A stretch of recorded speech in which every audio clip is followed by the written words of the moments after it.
Aujourd'hui, partons à la découverte d'un enjeu majeur, un défi crucial qui se dessine pour l'Afrique. Un sujet qui façonne l'économie mondiale et redéfinit les rapports de force internationaux. Il s'agit des terres rares. Ces éléments aux noms parfois méconnus, mais aux propriétés exceptionnelles.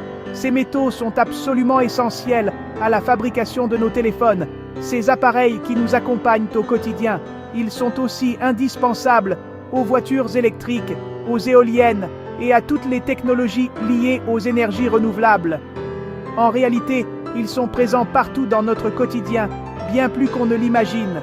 L'Afrique, du Congo, avec ses richesses minières considérables, à la Namibie, terre de contraste et d'abondantes ressources, regorge de ces ressources stratégiques, véritables trésors cachés sous son sol.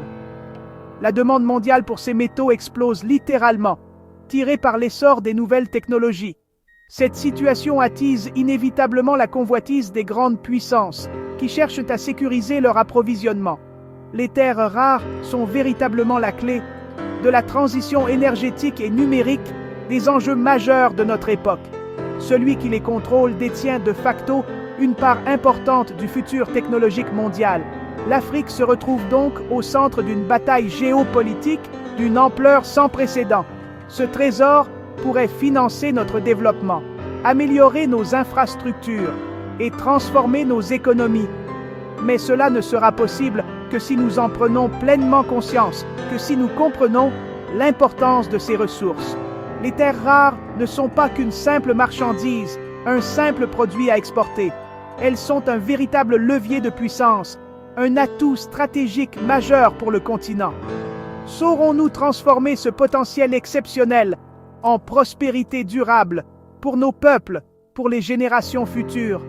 L'avenir du continent africain se joue maintenant dans la manière dont nous allons gérer ces ressources précieuses.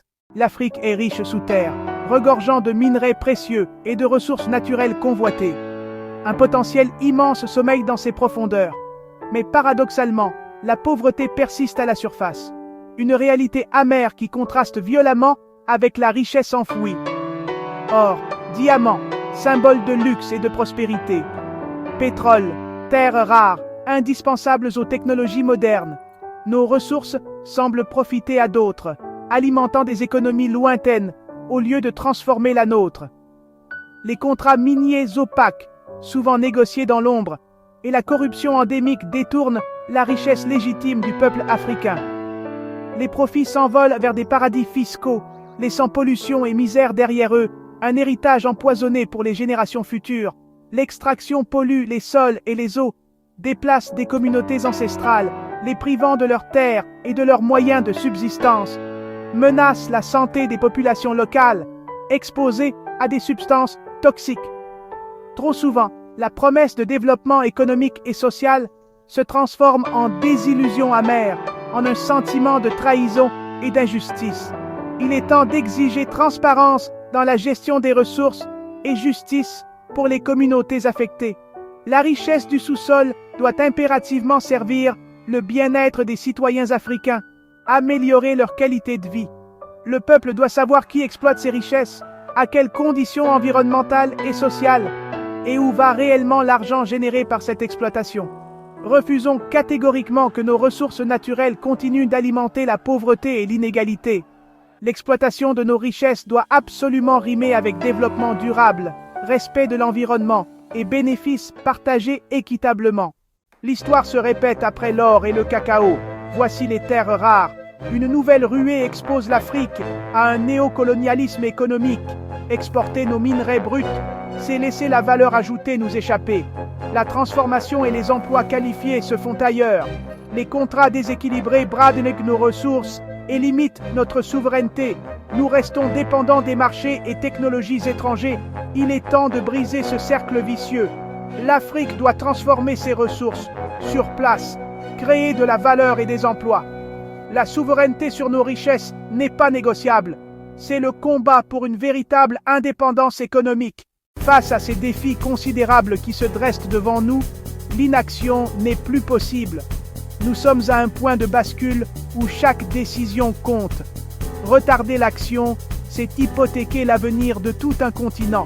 Des pays comme la Namibie montrent la voie, en adoptant des politiques audacieuses et novatrices.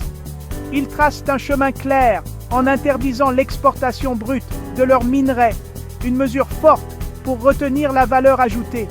Il faut transformer localement, créer des emplois et développer des compétences sur le continent. Bâtir une industrie africaine forte et diversifiée, capable de rivaliser sur la scène internationale. Mais l'unité est essentielle, car la fragmentation ne fait que nous affaiblir. Seule une stratégie continentale, coordonnée et ambitieuse, peut peser face aux géants mondiaux et garantir une part équitable des richesses.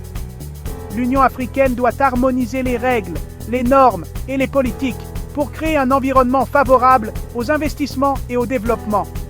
Il est impératif de défendre nos intérêts collectivement, en parlant d'une seule voix sur la scène internationale. La société civile, les organisations non gouvernementales, les jeunes, porteurs d'espoir et d'innovation, les experts, doivent s'impliquer activement dans la définition et la mise en œuvre de cette stratégie. Exigeons transparence dans la gestion des ressources, formation de qualité et maîtrise technologique pour assurer notre autonomie. Les terres rares sont une chance historique, une opportunité unique de développement, mais aussi un risque environnemental et social qu'il faut absolument maîtriser. L'avenir du continent dépend de notre capacité à agir ensemble, de manière coordonnée et responsable. Saurons-nous être maîtres de notre destin en façonnant un avenir à la hauteur de nos aspirations? Ou resterons-nous spectateurs impuissants, condamnés à subir les décisions des autres? L'heure est à l'action, à la mobilisation générale, pour bâtir un avenir digne, prospère et durable pour tous les Africains.